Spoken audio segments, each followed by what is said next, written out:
அம்ர் பின் ஜமூஹ் என்ற தோழர் அல்லாஹுவின் தூதரிடத்திலே வருகிறார்.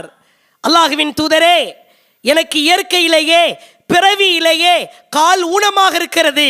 நான் இறைவனிடத்தில் இஸ்லாத்திற்காக வாழ வேண்டும். கால் ஊனம், போர்க்களத்திலே கலந்து கொள்ள வேண்டும். இல்லை, உங்களுக்கு சலுகை இருக்கிறது. ஊனமுற்றோருக்கு போர்க்களத்தில் கலந்து கொள்ள வேண்டிய நிர்பந்தம் இல்லை. இல்லை, நான் இஸ்லாத்திற்காக பாடுபடுவேன் என்று நிற்கிறார். அல்லாஹுவின் தூதரிடத்திலே ஒரு கேள்வி கேட்கிறார்.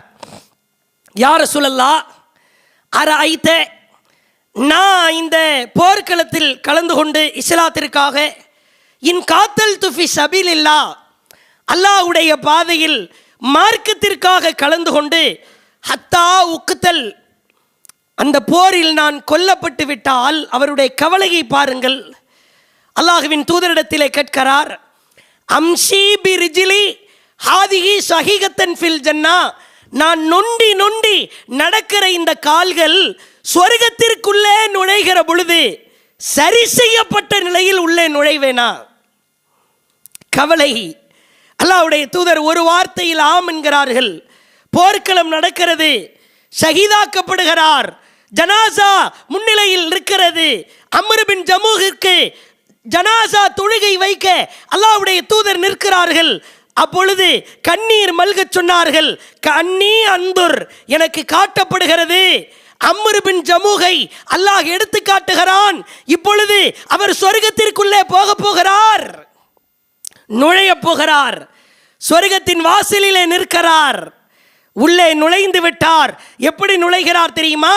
தம்ஷி பி ரிஜ்லிக் ஹாதிஹி ஸஹீகத்தன் ஃபில் ஜன்னா, நொண்டி கால்களோடு அல்ல, ஊனமுற்ற கால்களோடு அல்ல, சரி செய்யப்பட்ட கால்களோடு சொர்க்கத்திற்குள் நுழைவதை அல்லாஹ் எடுத்து காட்டுகிறான். அவருடைய கவலையை அல்லாஹ் பூர்த்தி செய்கிறான். கொஞ்சம் யோசித்து பாருங்கள். மார்க்கத்திற்காக, இஸ்லாத்திற்காக நாம் வாழாத வரைக்கும் அல்லாஹுவின் திருப்தியை பெற இயலுமா? நபியின் திருப்தியை பெற இயலுமா? சொர்க்கத்தில் உயர்ந்த அந்தஸ்தை பெற இயலுமா? அல்லாஹ் கேட்பான், உன்னால் குடும்பத்திற்காக, பொருளாதாரம் திரட்டுவதற்காக, சொத்து சுகங்களை சேர்ப்பதற்காக வாழ முடியும் என்றால் இஸ்லாத்திற்காக, மார்க்கத்திற்காக வாழ முடியாதது ஏன்? வாழ முடியாதா?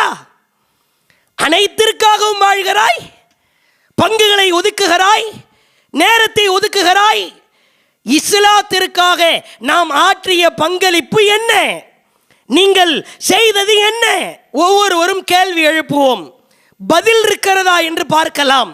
இல்லை என்று சொன்னால் இஸ்லாத்திற்காக என் வாழ்க்கையின் பங்கை நான் மறந்து விடாமல் அதற்கான பங்களிப்பை செலுத்துகிற ஒரு நல் வாய்ப்பினை அல்லாஹ் நம் அனைவருக்கும் தந்தல் புரிவானாக.